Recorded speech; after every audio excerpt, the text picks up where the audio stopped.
Welcome back to the Response Drivers Podcast, where we feature top marketing minds and dig into their inspiring stories. Learn how these leaders think and find big ideas to push your results and sales to the next level. Now, let's get started. Hey, I'm Rick Rapé, host of the Response Drivers Podcast.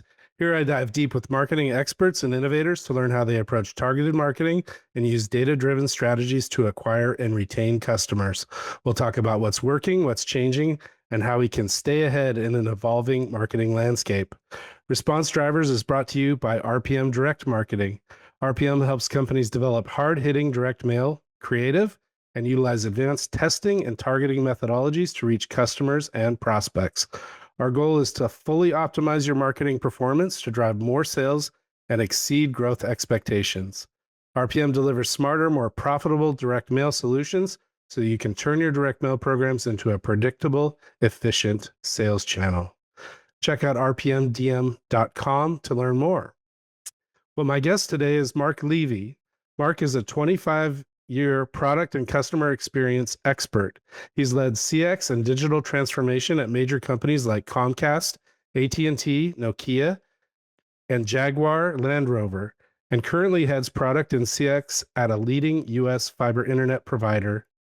Mark is the author of The Psychology of CX 101, the Accountability Team Handbook, and 365 Days of Accountability. He publishes 2 newsletters, Decoding Customer Experience and DCX AI Today, read by CX leaders worldwide. Thank you for joining me today, Mark.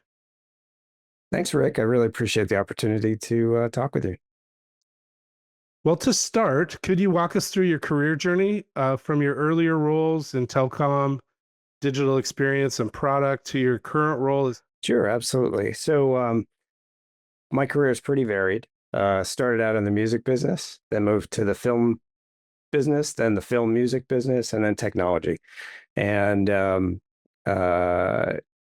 the way, definitely being pretty much a geek myself, the technology kind of won over, and started working in experience and digital experience and strategy around digital experience in the 2000s, and working with a number of different brands. Ended up consulting for Comcast at the time that they were starting up their Xfinity mobile business back in 2015. Ended up joining that company full time and working my way up within a few years to head up their digital experience practice for the entire business. You wrote The Psychology of CX 101 to make behavioral science usable for marketers. What gap were you trying to fill between traditional marketing and customer psychology? Yeah, well, so I approached this book definitely for CX practitioners, for marketers, for UX designers, product teams, really with a goal of helping everyone focus on the why of what customers do. So most marketing and most experience focuses on what they do, like clicks, opens, conversions, but not really why they do it. So I wanted to close that gap, and I've been working for years with my teams to bring psychology and behavioral science into our conversations every time we look at, how we're designing a page, how we're presenting an offer, right? We want to be thinking about how that customer is going to see us. Do they trust us already? How would we say that? If they don't trust us or they don't know us, how do we present to them to try to get the right response? And psychology gives us the blueprint for why people trust or hesitate or buy. But most teams don't apply it systematically. So I built the book really as a playbook, right? It's not a book you necessarily read from one end to the other, but really keep, as I do, right here on my desk for an easy access to design experiences from the brain out, right? So how do I look at my onboarding experiences? How do I look at AI as it comes into play now, and what customers are thinking, and how do I build that? So the book is 101 psychological principles that range from how people think, to the emotions, to how to motivate and engage, how to design, for customers' psychology, how to handle choice and persuasion. And in that area, I really focus on ethics as well. So it's looking at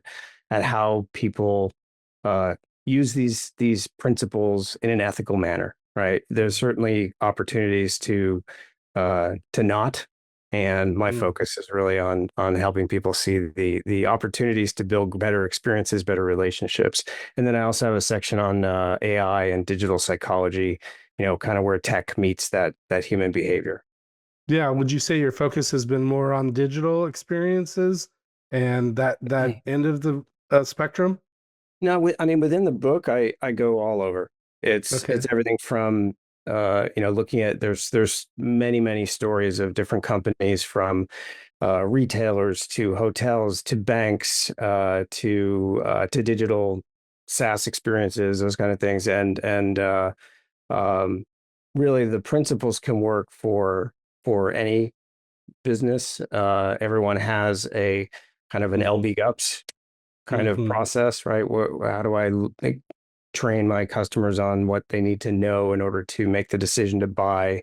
How do I then, how do I help them buy? How do I then get them to use the product or service? If Hmm. there's issues, how do I support them? So it all works really for anyone. Have you studied much of the differences between how people trust, like for example, digital marketing versus traditional direct mail marketing? Yeah, I think that, one of the things I've seen is the evolution of digital to be much more personalized, and there's some challenges with the trust factor, in terms of, well, I was on this website and all of a sudden I'm seeing ads that are tracking me, so to speak. Right? Intrusive, yeah. I could be interested in it, but it could be a little creepy that attracts me. So I think the Yeah. the the trust effort, and that's the big piece of the AI evolution as well, Yeah. is we have to really focus on trust and empathy and transparency all the way along, for Yeah. both, I think, for any part of marketing and or AI. We've got some good research recently from MIT and some other articles that I'd be happy to share with you that talk a little bit about the trust factor around direct mail and how it's much higher than digital right now. So Oh, I would that's think it would be. I would think it would be. something Yeah. something to keep in mind. Yeah. Um, you say in the book, your product isn't the problem. Your customer's brain decides before they even read your headline. How should marketing teams rethink messaging and design around Yeah. that particular insight? Yeah, yeah. Well, to me, this really means the first impression isn't really visual; it's psychological. And Mhm. in the first 50 milliseconds, the brain judges whether something feels safe or credible, Mhm. or clear. Right? You don't even realize it happens so fast. So clarity beats creativity in that moment. A lot of us Mhm. want to have a beautifully designed page with lots of, or DM, but clarity, right? What's the message? What's the benefit?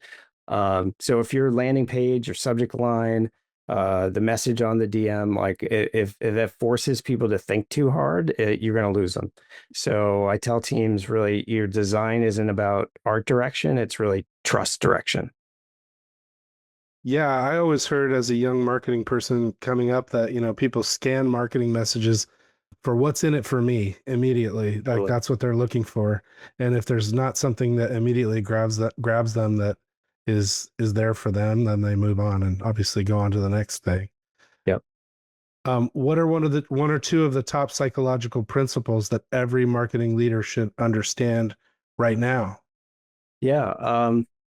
Well, it's hard to choose the good ones, but because there's 101 in the book. But I would say Yeah, two big if you ones have to really cherry are. pick. Yeah, I'd say two big ones are cognitive fluency and loss aversion. And the reason I picked those is sort of the fluency says, if it feels easy, if it feels true.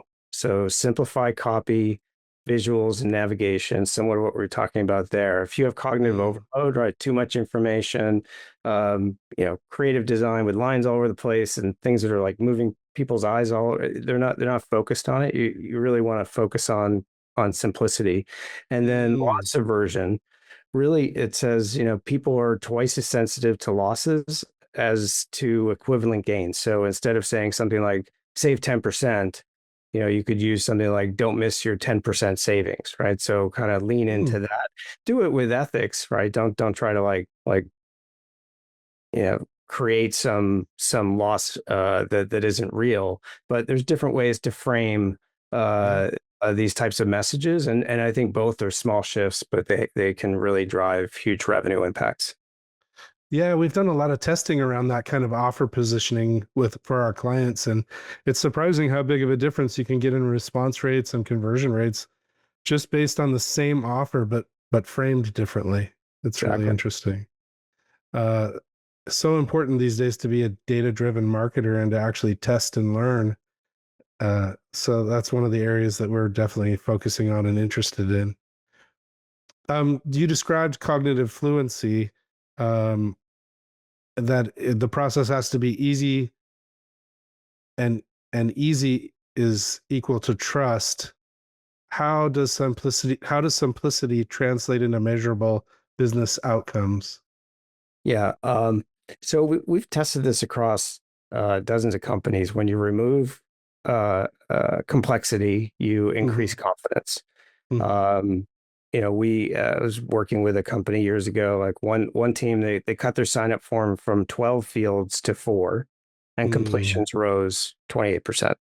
Right. Simplicity. Yeah. And so I do talk to my team all the time. I was on a experience review earlier before this call, and very much same type of concept. It's like, how much are we asking for the customer at this point, at this point, at this point? So, others, it's also in the way that you write and what reading level, right, you write at. So if you rewrite the headlines at an 8th grade reading level, time on the page increases, bounce rates drop, right? You're capturing more of an audience.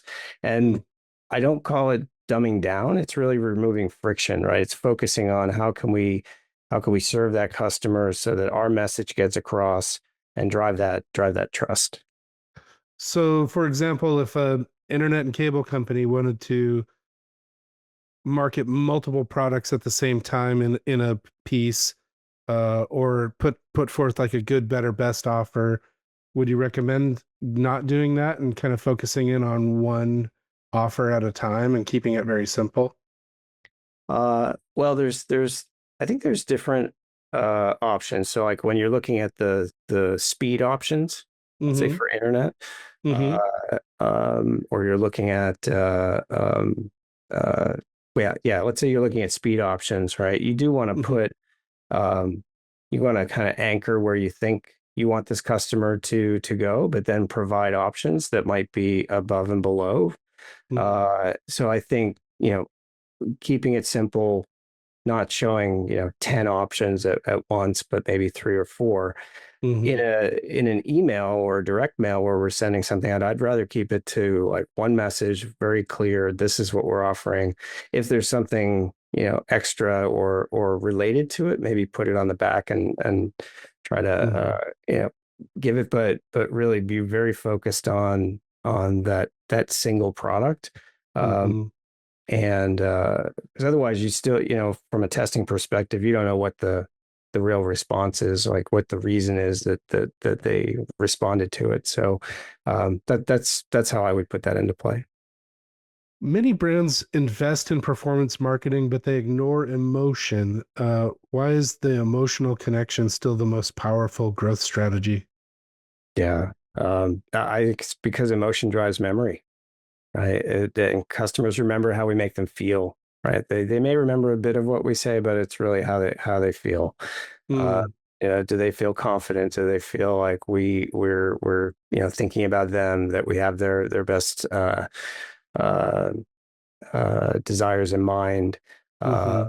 And in the book, I talk about the peak end rule, where people judge experiences based on the emotional high points and Mm-hmm. how it ends.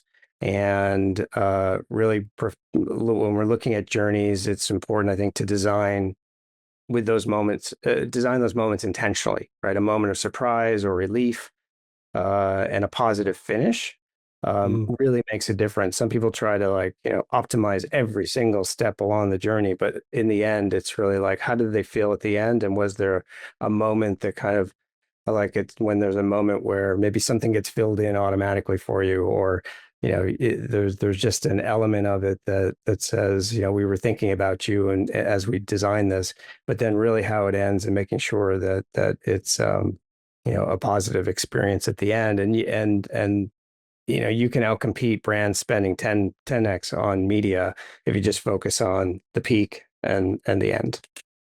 When thinking about emotions in direct mail marketing, we're oftentimes a product has like multiple different ways you could take it. And we obviously like to do testing and test things head to head.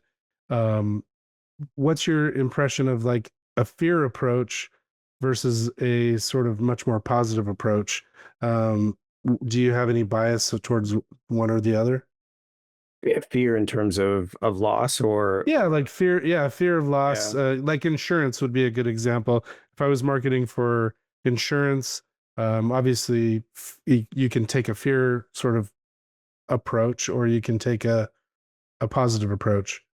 Yeah, I mean, personally, I would go for the positive approach. I think I mean, research does show that people will, respond emotionally to this, to loss, to a negative in that situation. It's like, do you show the the storm coming in, or do you show the safeness of you in your home as the storm Mm-hmm. passes, kind of thing?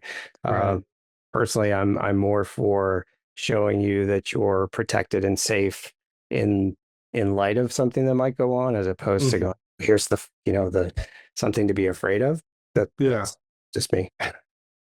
Well, I guess sometimes now that I think about it too, we often take people through a little bit of fear to sort of set the stage and frame the the risk, and then we take them to salvation and what it feels like to have Mhm. peace of mind, and try to end on that positive note and then get them to take action from there. Trust feels harder to earn than ever. And how can marketing teams use principles like social proof or identity alignment to rebuild credibility with skeptical audiences? That's a great question. I think it's these kind of generic trust signals like customers love us. That doesn't mean anything. The key is really, it's one of my other principles in here: identity alignment, right? Showing that people like me have already succeeded with you, right? We've run tests where testimonials were segmented by persona. I think parents, freelancers, students, like we broke them up, and conversion tripled when we were more specific. And so trust isn't about saying believe us, right? It's about showing people believe people who are like you. And um, and I think that drives a lot more trust when people can see themselves, reflected back. Loss aversion and progress framing come up throughout your book. How can marketers ethically use these to drive engagement and retention? Yeah. So I think, and I go in pretty deep in here and on ethics. I just think it's really, really important. You can read most of these psychological principles two ways, right? You could say decoy pricing. I want to use that, where basically you have a higher price for something that isn't going to sell in order to sell the lower price one. Mm, And you could use that, for good and for kind of manipulation. I'd mm, rather people focus on, what is the right way to present an offer to a customer in a way that is ethical and not manipulative. mm, And there's sort of this idea too that you can keep customers motivated, right, but not pressured. So as a way of like, if you think of like Duolingo, right, like their goal is to keep you using that app on a regular basis to learn the language. It's a benefit to you, right? They do that with, every day, every lesson. There's like this celebration, right? It's something that shows and that shows that you're on a progress. You're making progress, and so I think it's really important to be able to show people that they're making progress and use loss framing to like protect their investment. So like keep your benefits active is more powerful than like renew now, right? So there are some ways where you might lose something, but there is a benefit to keeping it. And I think it's really about reinforcing the value that they've created, not manufacturing urgency, right? Like you're going to lose this, but it's like, here's what you've created so far. Let's keep going. That makes perfect sense. We'll take some of those ideas and put them to work right away in our renewal and uh, former customer programs. um, and AI is changing the customer journey very fast. So, what does AI psychology mean for marketers designing chatbots, personalization, or automation? Yeah. So, quick story. So this weekend I had two experiences with voice AI. One was with Sonos and one was with a restaurant. I was making reservations with the restaurant. It was my birthday. We wanted to bring a cake, and we called the restaurant to see if we could bring the cake. And it answered, and the voice, we at first we thought, oh, is this an answering machine? And then it was asking us questions. And we're like, oh, I turned to my wife. I go, this is AI. I was like, this is so We're talking to the robots. Yeah, I was like, keep going. Let's see what happens. And she said, so I'm coming for I guess it recognized the phone number based on the reservation. And we said, we're coming for a birthday and we want to bring a cake. And is there a cake cutting fee? And it responded by wishing me a happy birthday and explaining that there was no fee for cutting the cake and that they would put a note on the reservation so that the servers would know we were going to bring a cake and they would support it. It's phenomenal. Like now, what was interesting though is it was a little weird because it didn't immediately tell us. It wasn't transparent that it was an AI. Right. And so Sure. I think it's really important. And in fact, California just passed a law actually about this, which is that AI has to be more transparent in those situations. So we'll see where that goes. But yeah, it was a little bit weird, because trust is so important with these solutions.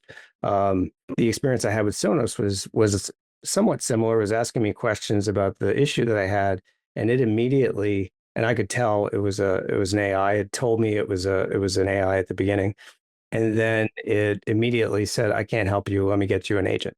So it got me right to a human. Like that's a great experience. That built a tremendous amount of trust and confidence. So like, I think it's important if a bot says I'm an assistant and can help you with your order, but I'll hand you off, right? That trust goes up. And I think that's really important as we move forward. We're going to see a lot more of this type of experience, not just at the front desk, so to speak, but even in the call centers, right? It's these types of solutions, these types of voice experiences tied to memory that know you as a customer and the products that you have and the experiences that you've had can have conversations with you and resolve issues, right? Resolve probably tier one issues, but then if they can't, they should pass you off. So I think that we're just at the beginning of this. And what I really talk about in the book is focusing on trust, empathy, and transparency. Huge, important aspects of everything you do with AI, anything you're putting up in front of customers or interacting with customers. There's a big concern about privacy, about what are you doing with my data, those kinds of things. And so so as marketers, as CX people, UX, whatever it might be, like being transparent, and that'll build trust more and more with people, not trying to get around it, right? These are solutions that we hope will be of value to customers. Um, and we don't want them just to bypass them because they don't want to talk to an AI. Yeah, as a consumer, I've definitely run into AI solutions that work really well and give you a positive, a positive outcome and a positive feeling at the end. And I've also run into the ones that are super difficult, like where you can't get what you need figured out and then you can't get out of the phone tree and find a Yeah. real human being to talk to.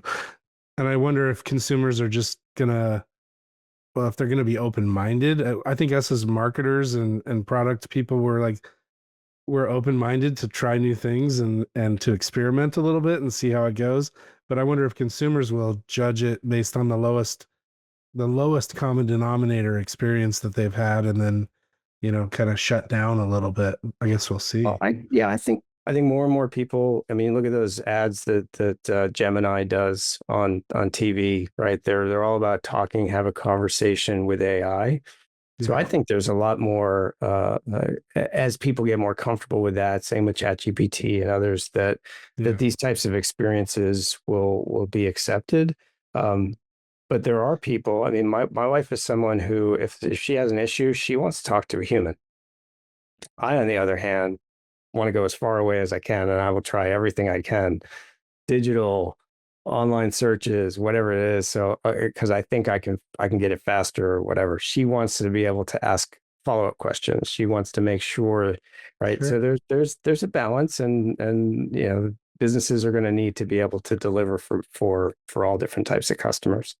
Yeah, for sure. Well, I know we're going to see an explosion of AI agents and AI voice applications and things in the next 3 to 5 years. I think it's going to be Oh yeah.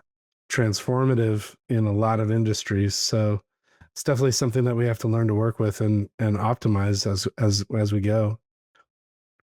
You dedicated a section in your book to influence with integrity.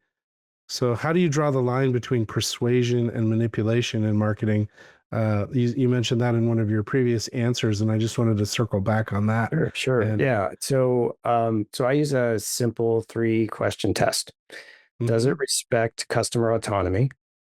Does it build long-term trust? And does it deliver real value? Right? It's Mhm. really important. If you answer no to any of those, you're probably crossing into manipulation. And Mm. I think the most effective influence actually empowers customers and it helps them make better choices, not trick them into temporary ones. And those questions really help to solidify. If anything looks off, feels off, um, you know, it ends up feeling more like manipulation. But Mhm. that's my go-to. Mm. Can you state those 3 questions one more time for me? Yeah, sure. It's does it respect customer autonomy? Mm-hmm. Does it build long-term trust? And does it deliver real value? Gotcha. Those are great questions, to a great filter to put things through and see how things fit. Yep. If every marketing leader listening today could apply just one idea from your book, what principle would move the needle the fastest? Yeah, I think it goes back to what we talked about at the beginning. It's designing for clarity over creativity. Because if people don't instantly understand what you do, they'll never stay long enough to care. So start by removing confusion. That's like just the silent killer of growth and performance. And once the brain feels safe, right, then Mhm. emotion, persuasion, and loyalty can actually work. But if you throw too much out at once, you're not gonna get the person through the door to be able to meet them, where they are. Interesting. Yep. Great advice. Thank you so much. Well, it has been a real pleasure talking with you and learning more about consumer experience and psychology.